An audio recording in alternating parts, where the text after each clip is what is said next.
Baby, this is the glow up season, okay? This is the glow up season. We're not waiting until the new year. And don't take this personal.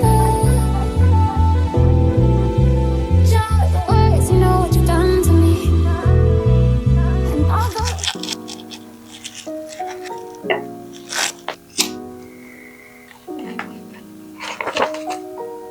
Hello, beautiful people, and welcome back to my channel, Simply Kee Samone. If you are new here, I want to say welcome, and if you're returning, I want to say welcome back.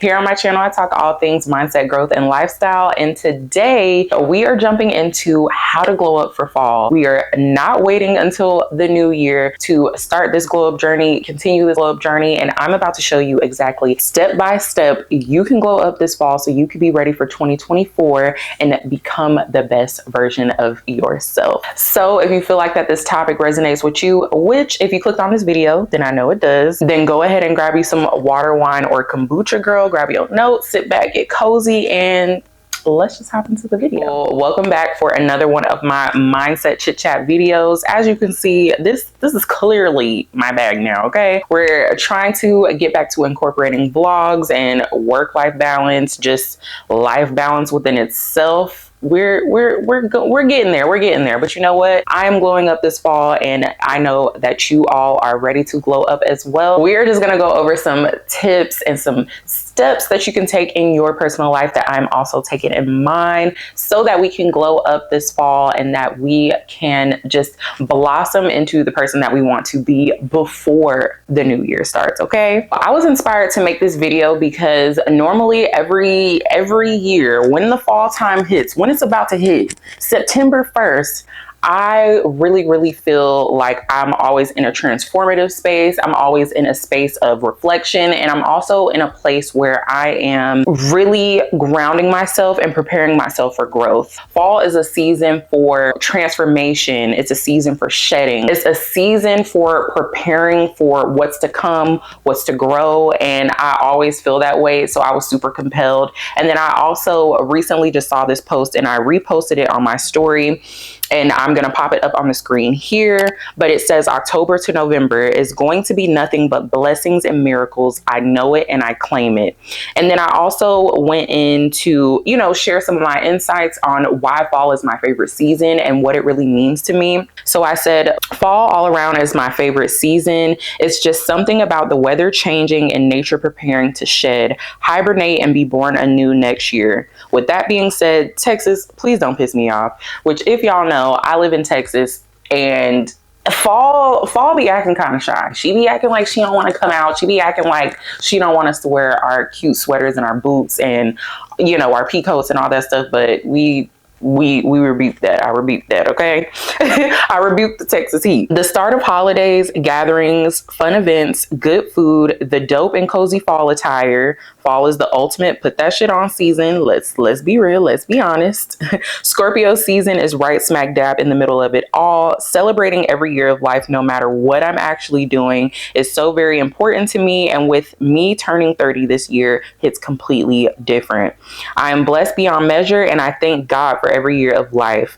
This is normally the time of the year where I'm doing the most reflecting and just embracing the transition, gearing up for the year ahead. I claim that this fall season is going to be nothing short of blessings and miracles. As soon as I posted that, I was like, I need to share this with my people. I need to share this with my YouTube family. As y'all know, I have really been on like a transformative journey, just growing and elevating, developing my mindset for growth. And I love sharing that with you all. So that's exactly what we're going to get into today. As I said in the post that I made, was that fall signifies transition of all things. And I really want us to more so get in the habit of when the seasons are changing, when plants are dying, nature is shedding and preparing to be born anew for the following year, that we as humans should be doing the same thing, especially we as women. I feel that instead of waiting for the new year to happen, like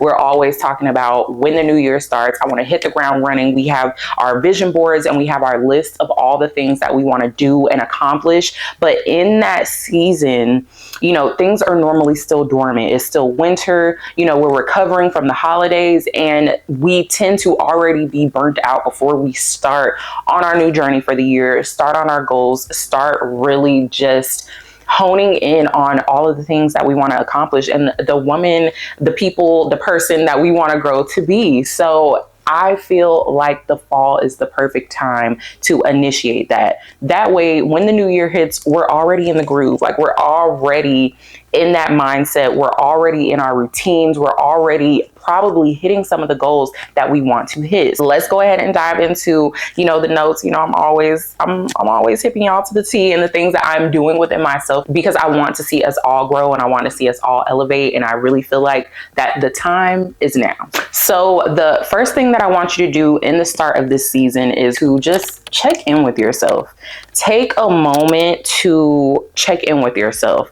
After spring and summer, you know, we're going on vacations, you know, we're partying, we are, you know, taking the time to really just, you know, enjoy life. We're probably on the go, we're going to concerts, we're like doing a bunch of things. And I really want us to take a time to, you know, sit back and check in with yourself. How are you doing mentally? How are you doing emotionally? How are you doing physically? You know, how are you doing with your family and your friends and in your relationship? How are you doing just all around as a whole? With this being the start of the last quarter of the year, it is about to get crazy. The holidays are about to kick up, you know, a lot of family gatherings. We are focused on getting gifts for our family members. We're focusing on, you know, buying things for our own households. We are so focused on showing up, you know, if you're in sales or if you're in corporate America, you know, the last quarter of the year, every company is doing their most, working their hardest.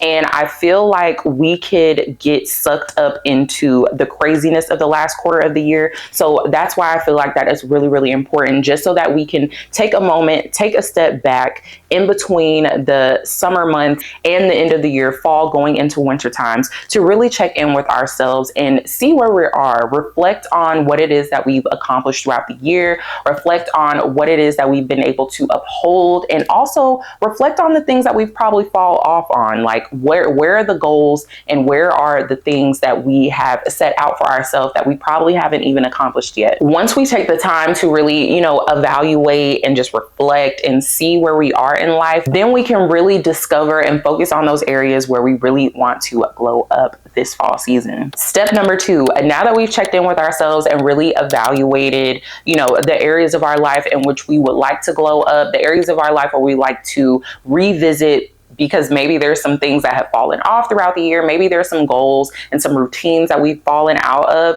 then we can really focus in on where we want to put in the work for the rest of the year. In this evaluation and reflection period, in all of the areas that we are thinking about, some of the questions that I've asked myself is, you know, how has your work-life balance been? How is your relationship with self right now? And when I talk about relationship with self, I mean your mental health, your physical health, your finances, all of the things. What are some goals that I haven't yet accomplished that maybe I've tapped into? And then also, what are some routines that I've fallen out of? What are some of the things, or where are some of the areas in my life that I fell short at? And kind of just take accountability for those things. Step number 3, now that we've really just evaluated, we can start to make a plan. Now, y'all know I'm all about identifying and reflecting, but I'm also about making a plan with actionable steps that I can take that is realistic for me, plans that I put in place for myself to set myself up for success. Because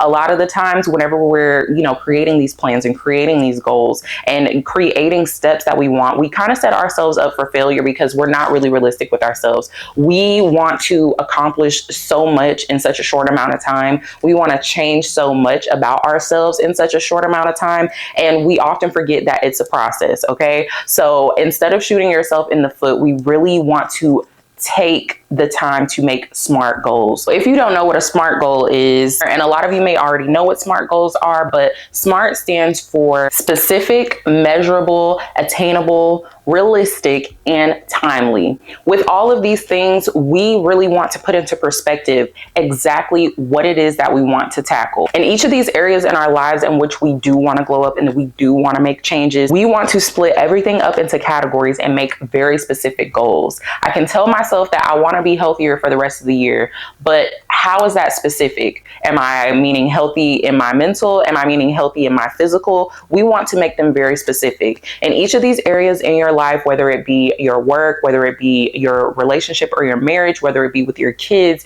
your family, your personal health, your mental health, we want to make at least 2 to 3 actionable steps that are very, very specific, or actionable goals that are very, very specific as it pertains to these areas in our life in which we've just evaluated and reflected on, areas in which we see that we would like some change. When it comes to our goals being measurable, we want to put some type of number on it. We want to put something in place in which we can measure our progress. Now, again, sticking to the health goal, if I want to be healthier and my specific goal is to cook my meals 5 times out of the week. For 5 days out of the week, I'm going to make sure that I'm eating a home cooked meal and that it's balanced and that it's whole foods. Now, if I want to make sure that this is measurable, then an idea that I could use is to make a chart for myself.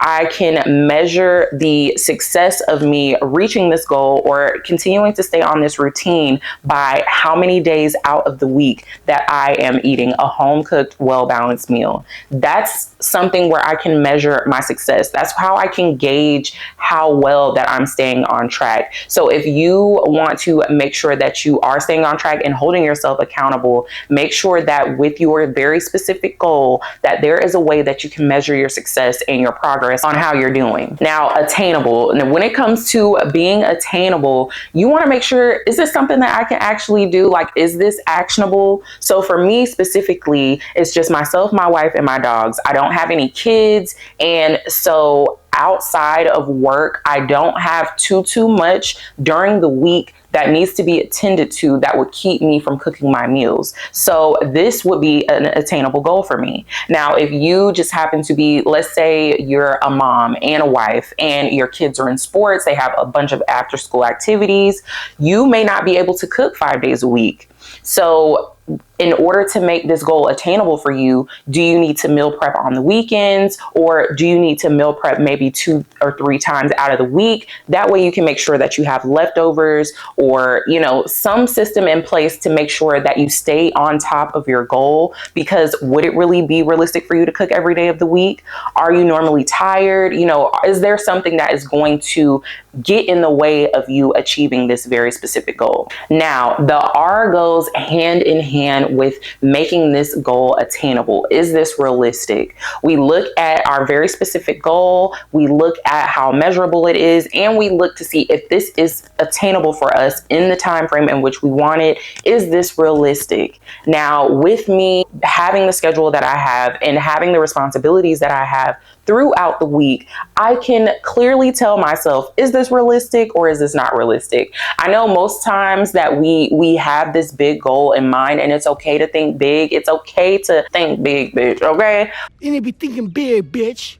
But we want to make sure that we're realistic. Half the time, whenever we make goals for ourselves or we set out for certain routines, we're typically following a schedule or following suggestions from someone whose life looks completely different than ours. So only you can know whether your goals and your routines are going to be realistic for you or not. So be sure to ask this. And if you ask yourself this and it is a clear yes, you will know. If you can't really decide whether it's realistic, then you know the answer is no. And you are going to have to go back to the drawing board, go back to your part where you're, you know, discovering whether this is attainable and making a schedule for yourself and make it realistic for you. The final letter is T, timely. So we want to make sure that we put a time limit on this. If we do not put a time limit on these specific goals, how are we going to hold ourselves accountable? How are we going to make sure that we get this done in a certain amount of time? When you don't put put a deadline on things, let's just say use work, for example.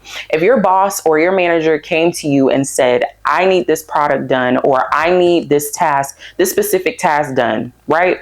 Cool, no problem. If you don't have a deadline attached to it, or if your manager doesn't tell you, hey, I need this done by Friday, COB, close of business, 4 p.m., I need this done, no mess ups, okay? Then you could put in your mind like, okay, if I know I need this done by Friday at 4 p.m., then I need to do this on Monday, this on Tuesday, this on Wednesday, this on Thursday, and then I know that I'll have everything wrapped up by 4 p.m. on Friday. But if your manager comes to you and he's like, you know, I need this done, no biggie, just make sure you get it done. When are you actually gonna get it done? Like, if we're being real with ourselves, or if I'm being real with myself, because I know that if there's something that I don't necessarily have to do, I will probably put it off until the last minute. And that is the same thing with your goals. You have to put a time limit, certain dates. It's very, very specific for yourself, so that you know and that you are able to hold yourself accountable to know whether you have gotten this thing done in this certain amount of time that you set out for yourself. This is really going to benefit you because you are going to be able to put into perspective and take actionable steps, and not just keep everything locked away in your mind or in your planner or in some notes, or just stay in that brainstorming phase of our goals and what we want to do to glow up. So make sure that you are making smart goals. So in each of those areas where you reevaluated where you want to be, make 2 or 3 actionable steps that are going to make sure that your goals remain smart, that they remain timely, that they remain realistic, that they remain attainable, and that you are able to accomplish them. Now, here comes the hard part. Step 4 is I want you to hold yourself accountable. I want you to cultivate ways in which you are holding yourself accountable. This can include having an accountability partner, you know, letting a friend know this is something that I'm trying to do. This is something that I really want to do, and I really would like for you to hold me accountable. Now, I know sometimes we don't like to tell, you know, our friends and our family members certain goals that we have for ourselves, because 9 times out of 10, sometimes we're just scared that we're not going to be able to uphold the goals or the routines that we have for ourselves. So we don't want to tell anybody because we don't want anybody to call us out. But if we're being honest with ourselves, this is the best way to hold ourselves accountable. Letting someone know or asking someone to do it with you. So for example, whenever I want to make sure that I'm staying in the gym for a certain amount of time, or if I want to make sure that I'm getting a certain thing done, I'll always tell my wife, because I know that any challenge that I present for myself, she is always gung-ho. Like, she is always going to be the person to be like, hell yeah, let's do it. And she's going to hold me accountable to it. You can ask your spouse, you can ask a friend, you can ask a family member, like, hey, can you send me a text message like around this time of day? Or can you call me around this time of day and make sure that I'm cooking my healthy meals? Or can you call me on Mondays and Wednesdays or Mondays and Thursdays and ask me, hey girl, did you meal prep this week? Did you get your meals done for the next couple of days? Like, having that person that is going to reach out to you or is able to talk to you throughout the week or throughout the months, and just to keep you on track, you will be able to hold yourself accountable so much better. And I get it. We don't want anybody up in our grill. We don't want anybody, but hey, if you're not a person that is going to easily be able to hold yourself accountable, then I highly recommend getting an accountability partner. Another way that you're able to hold yourself accountable is to create a schedule for yourself or get a planner. Now, I love planners. Like, I think in 2021 is when I really got into planning and, you know, writing my days out, you know, making sure that I had a calendar that had different things on it in which I needed to go. Because as I said earlier, if I don't know when I need to do things, or if I have all of these ideas, but I don't have a specific outline showing me when I need to have this accomplished, when I need to do this, I'm most likely going to wait until the last minute. And we don't want to do that. If we want to glow up, we want to take actionable steps now. And in order for us to hold ourselves accountable, or to make it easier to hold ourselves accountable, we should have a visual representation of what we need to do. Just like a vision board, that's a reminder to you of all of the things that you want to accomplish. And if you have something specifically written out telling you exactly what it is that you want to do and when you need to do it, you literally have no excuse. You can't say that you forgot. You can't say that it slipped your mind, because it is right there. Another thing that I'm really getting into is digital planning. It makes planning really fun, because I know a lot of people, they're probably like, girl, pencil and pen, I'm not sitting down and I'm writing all that. Like, some people just don't really have the attention span. I blame our phones and our mobile devices for really making it hard for us to sit down and write things. I really, really like writing things because it helps me remember. But one thing that I have started to really get into is digital planning, and that kind of makes it fun. So if you have an iPad or if you have a tablet, you can download, I think it's Keynotes, if I'm not mistaken. I'll pop it up on the screen, the app that I've been using, and you can find a digital planner on Pinterest. It will make planning fun. You're able to customize it, you're able to make it cute, and you're able to make it fun to keep up with what you need to keep up with. You can make planning fun, just decorating things and making it cute, make it aesthetically pleasing, especially for us ladies. Like, most of the things that we like is because it looks good, it attracts us, it makes us feel good. Just like when we get dressed, and why is it so fun to get dressed and put on makeup or do our hair, or what have you? It's because it looks good, it makes us feel good, it's attracting us to it because of the aesthetics. And I know that not all the girls are really, really attracted to aesthetics or don't care about that. So if not, then you can just stick to regular planning. But for anybody who finds it difficult to sit down and plan, I highly, highly suggest digital planning, because you can customize it. You can make it super cute. You can make it super fun. You can make it look like however you want to look like. You can make it do basically whatever it needs to do to suit you and to make sure that you stay on top of everything that you need to stay on top of. Another thing that you can do for accountability is having weekly or bi-weekly self check-ins. This is probably going to be one of those things that is going to take a lot of initiative from yourself, because I know a lot of times while we tell ourselves, give ourselves grace, we're nice to ourselves, we're not doing any negative self-talk, it kind of makes it difficult to do a personal self-check-in. But honestly, it's a reality check, and it's a way to just reincorporate that discipline into our routine. So you can make this like a Sunday morning or a Sunday afternoon, or whenever you normally do your resets, is to sit down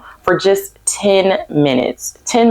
Look back at over, those text messages that you've had with your friend. Look back over your planner. Look back over your digital planner. Look back over all of the things that you've done just throughout the week, and ask yourself, have I done anything to move forward to my goals? And if you can't tell yourself absolutely yes, without a shadow of a doubt, that you have been doing everything it is that you want to do, then we need to revisit our goals and make some changes. Make some changes to where we can fix where we have fallen off, or make some changes to be able to meet ourselves where we are in the moment. Because sometimes we feel like that we can do certain things until we actually get into that moment and we're like, yeah, this I don't know what I was thinking. Like, why would I tell myself that I could do 5 full meals a week, knowing good and dang well I can't do 5 meals a week? Because sometimes we can think we can do something, and then the time comes down to it and we like, oh shoot, I don't know. And our weekly and our bi-weekly check-ins are really going to hold us accountable, because we can go back and we can make changes to our goals. Because if we know that, okay, I can't really cook 5 times a week, but I know for sure that I can cook 3 times a week because I did it. So then we can go back and we can really just tailor our actionable steps to match our goals. And that way, even though we weren't able to attain specifically what we set out to attain in the first place, we can still continue the glow up journey. It'll just look a little bit different. But how will you know if you're on track if you don't continue to weekly check in? So with this step being accountability, I definitely want you to hold in on it. Now, be gentle with yourself, but also be real with yourself. Give yourself that real self-love, that tough love that somebody else will give to you. Make sure that you're giving it to yourself. Alrighty, step number 5. Now, I know steps 1 through 4, you like, girl, You got me doing all of this work, all of this work, and I'm just now I'm depleted. I'm depleted just listening to all of the things, all of the steps. For step 5, to prioritize self-care and rest during this period. So as I mentioned earlier in the beginning of the episode, in nature, just naturally itself, and in the weather, things are getting darker, things are getting more dormant, animals are going to hibernate, leaves are falling off of trees, and everything is going kind of cocooning itself and preparing itself to be reborn. That is the same thing that you want to do in the fall and the winter months, is you want to make sure that you're catering to yourself. As I mentioned also earlier in the video, is that life is about to get really, really fast. The holidays are coming, events are coming. You have to do so many things before the year is over with. You want to make sure that you are continuously checking in with yourself. You want to make sure that you are continuously prioritizing rest. Are you getting adequate sleep every night? Are you doing something for yourself?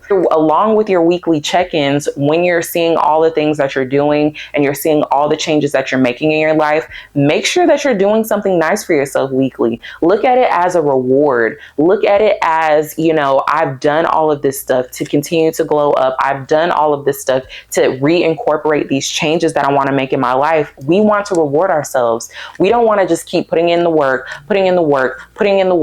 that it's going to get tiring. It's going to tire yourself out. So when you're doing something nice for yourself to reward yourself for the hard work that you're doing to glow up, you are going to feel even more motivated when the next week comes up or the next month comes up and you're like, hey, I really did that. Okay. I killed October and I did everything that I needed to do. I'm about to do something nice for myself. Or I had a really, really great week. Like, I stayed on top of my meals. I ate the way I was supposed to eat. And on Saturday, why not? Let's have a little cheat meal. Or on Sunday for Sunday dinner, let's indulge and let's have, some good old fried soul food, some good old smothered, whatever it is that you want. Okay. Of course, in moderation, but you definitely want to reward yourself. I feel like sometimes we get so caught up in, we have to go hard. We have to stick to these routines. We have to stick to these goals. And we forget that, with hard work comes reward.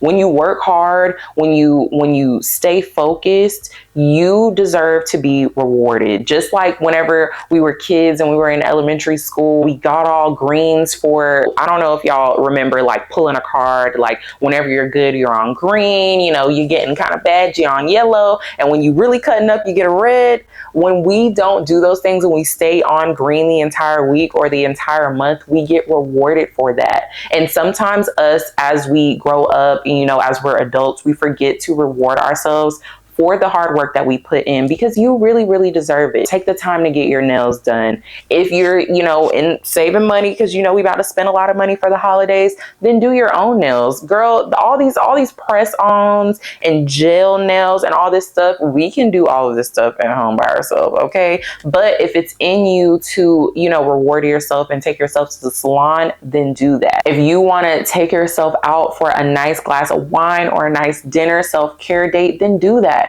If you want to go hang out with your girls and just, unwind and unleash, then do that. If you want to take a nice soak in a bubble bath and watch your favorite YouTube videos or watch your favorite TV shows, then do that. Please be sure to prioritize self-care and rest during this season, because with all of the work that you're going to be putting in and with all of the energy that you're going to be putting out into the world as these months come to a close, as this year comes to a close, we don't want to end up burnt out, and we do want to remind ourselves that we're doing a good job, and we just want to make sure that we're resting and recuperating. That way, at the beginning of the year, you're not feeling burnt out. You're already in your routines. You're already feeling good because you've been prioritizing self-care and you've been resting in the process. You gonna be on a roll when January 1st, 2024 hits. Girl, who ain't glowed up? Who ain't glowed up? Okay, who ain't been on they stuff? You will be. So definitely make sure during this season that you are prioritizing self-care, prioritizing your rest, and everything else will fall into place. place. Alrighty, beautiful people. So that wraps up the tips that I have for you to glow up this fall, to go ahead and start being the person that you want to be, start being the woman that you want to be, start embracing the life that you want to embrace before the new year starts. We are going to use the fall to transition and evolve and prepare to be renewed, to prepare to be the best version of ourselves, to prepare to be our glowed up self, our highest self, whatever you want to call it, girl, we are doing it. Thank you so much for sharing space with me. If you have made it to this point in the video, I just appreciate you so much. Make sure that you share this video with someone who may need it. Be sure to give this video a big thumbs up. Leave me a comment down below, and also do not forget to hit that subscribe button, turn on your post bell notifications so that you'll be notified every time I post a new video. And also do not forget to slide on over to Instagram and follow me there at _Kee Samone, and the same on TikTok. And yes, I will just see you all for my next video. I don't need